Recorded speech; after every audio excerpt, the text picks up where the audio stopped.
Good afternoon, Supervisor Safai, Supervisor Peskin, Supervisor Haney.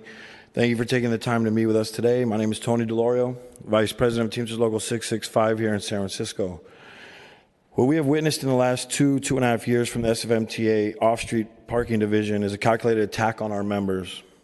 The SFMTA has implemented over 1,600 hours of staffing cuts per week, which equates to 40 full-time positions gone just like that, out of a total of 220 employees.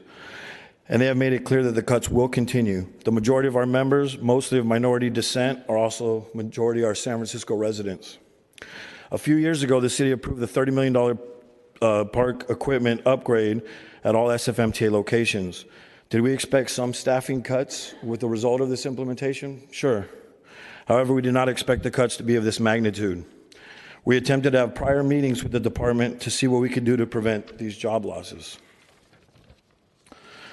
The SFMTA would show us basic P&L statements and explain how the new equipment needed to be compensated and the revenue was down due to the Uber and Lyft explosion.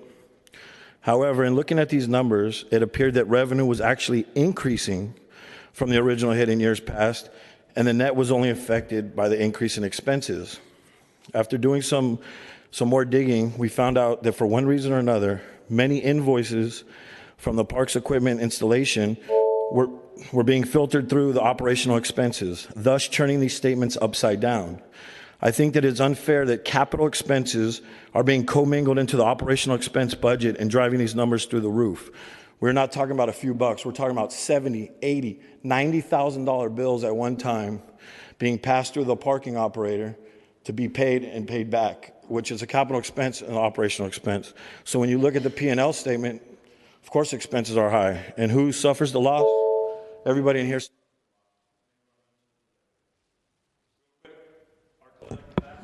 Chair, the speaker's time has expired. Right, he's just going to finish his sentence. Thank you, Tony. Sorry, Tony, go ahead, finish your last sentence. Thank you. Our last ask was that our collective ask is for the SFMT garages to maintain their current staffing levels as they are today, not going backwards. Thank you. Thank you. Next speaker.